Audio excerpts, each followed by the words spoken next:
السلام علیکم ورحمۃ اللہ وبرکاتہ۔ حامد و مسلین اما بعد، عقیدہ کے ناحیے سے بعض اعمال جو ممنوع ہیں، جن کا ارتکاب جرم ہے اور بندہ شرک اور کفر تک بسا اوقات پہنچ جاتا ہے، ان کا ہم یہاں تذکرہ کریں گے۔ ان اعمال میں سے جن کا ارتکاب شرعی اعتبار سے غلط ہے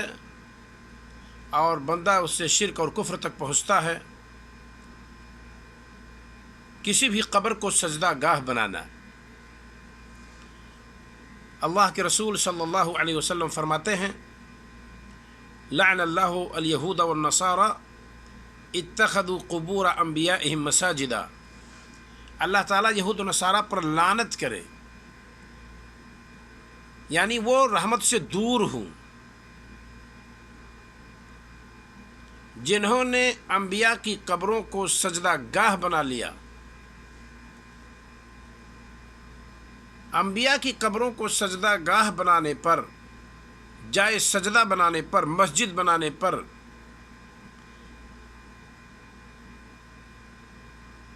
موسیٰ علیہ السلام کی امت یہود اور عیسیٰ علیہ السلام کی امت نصارہ اگر نبی کی قبر کو سجدہ گاہ بنانے کی وجہ سے یہ قابل ملامت ہیں، لعن طعن ہیں اور لعنت کے مستحق ہیں، تو کسی عام انسان ولی کے نام پر، بزرگ کے نام پر، پیر کے نام پر، مرشد کے نام پر، غوث کے نام پر، کتب کے نام پر، ابدال کے نام پر، جو خود ساختہ اسما ہے، خود ساختہ نام ہیں، کتب، ابدال اور غوث کا کتاب و سنت میں کوئی وجود نہیں ہے، ایسے لوگوں کی قبر کو سجدہ گاہ بنانے پر لعنت نہیں ہوگی؟ کسی قبر کی فضیلت اس قبر میں مدفون صاحب قبر یعنی مقبور شخص کی بنیاد پر ہوتی ہے۔ ہمارے نبی صلی اللہ علیہ وسلم جس قبر میں مدفون ہیں وہ سب سے افضل قبر ہے، کیونکہ ہمارے نبی صلی اللہ علیہ وسلم کے درجے کا اس روئے زمین پر کوئی انسان پیدا نہیں ہوا ہے، اور اس روئے زمین پر چلنے والے سب سے بہتر لوگ نبی کریم صلی اللہ علیہ وسلم کے صحابہ ہیں۔ تو اس دنیا میں چلنے والے، اس دنیا میں پائے جانے والے سب سے بہتر اگر صحابہ کرام ہیں اور سب سے افضل قبر نبی کریم صلی اللہ علیہ وسلم کی قبر ہے، تو سب سے بہتر لوگوں نے سب سے بہتر قبر کا اگر سجدہ نہیں کیا ہے اور اس کو جائز سجدہ نہیں بنایا ہے، اس کو مسجد انہوں نے نہیں بنائی ہے، تو پھر دنیا میں کون سی ایسی قبر ہے جو سجدہ کے لائق ہے، طواف کے لائق ہے؟ اسے ہمیں اور آپ کو اپنے ذہن و دماغ سے سوچنا چاہیے۔ اور سب سے بہتر لوگوں نے کتاب و سنت میں جن کی فضیلتوں کی بھرمار ہے، جن کو اسی دنیا کے اندر جنت کی بشارت دی گئی، اگر وہ نبی صلی اللہ علیہ وسلم کی قبر یعنی سب سے بہتر قبر کا سجدہ نہ کرنے کے باوجود جنت کے مستحق ہو گئے، تو کیا آج قبروں کے سجدہ سے روکنے والے لعنت کے مستحق ہیں؟ قبروں کا سجدہ سے لوگوں کو دور کرنے والے، اسے حرام قرار دینے والے، اسے شرک قرار دینے والے، وہ لعنت کے لائق ہو گئے، وہ گستاخ انبیاء اور گستاخ رسول اور گستاخ اولیاء ہو گئے۔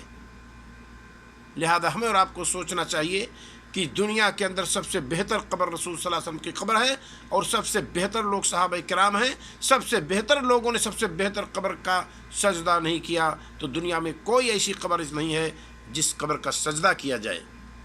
اگر قبر کا سجدہ کیا جانا درست ہوتا تو ہمارے نبی صلی اللہ علیہ وسلم کی قبر کا سجدہ صحابہ کرام ضرور کرتے۔ نبی کریم صلی اللہ علیہ وسلم جاگنے کے عالم میں تھے۔ ام سلمہ رضی اللہ تعالی عنہا نے آپ کے مرد الموت کے قریب میں یہ واقعہ پیش آیا کہتی ہیں کہ اے اللہ کے رسول صلی اللہ علیہ وسلم، میں نے حبش میں دیکھا تھا،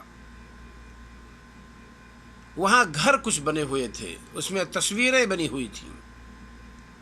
اللہ کے رسول صلی اللہ علیہ وسلم نے فرمایا کہ یہ وہ لوگ ہیں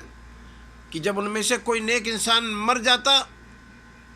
اتخذوا علی قبورہم مساجدا وصوروا فیہ تلک الصور، تو ان کی قبروں پر یہ مسجد بنا لیتے اور انہی کی تصویر کسی ان گھروں کے اندر، مسجدوں کے اندر کر دیا کرتے تھے۔ اولئک شرار الخلق، اولئک شرار الخلق، اولئک شرار الخلق۔ نبی کریم صلی اللہ علیہ وسلم یہ کہتے کہتے آپ کی آواز بند ہو گئی، گلے میں اٹک گئی کہ یہی سب سے برے لوگ ہیں، یہی سب سے بری مخلوق ہے، یہی سب سے بری مخلوق ہے۔ کون؟ جس نے اپنے نیک لوگوں کی قبر کو سجدہ گاہ بنا لیا، جس نے اپنے نبیوں کی قبر کو سجدہ گاہ بنا لیا۔ تو ہمیں اور آپ کو چاہیے کہ جس نبی نے قبر کا سجدہ کرنے سے روکا ہے، اور ہمیں اور آپ کو فخر ہے کہ ہم اس نبی کے امتی ہیں، تو ہمیں اور آپ کو چاہیے کہ نبی کریم صلی اللہ علیہ وسلم کے اس قول کی اقتداء کرتے ہوئے قبروں کے سجدہ سے ہم دور رہیں۔ اللہ رب العالمین پوری امت کو قبروں کے سجدہ سے بچائے۔ السلام علیکم ورحمۃ اللہ وبرکاتہ۔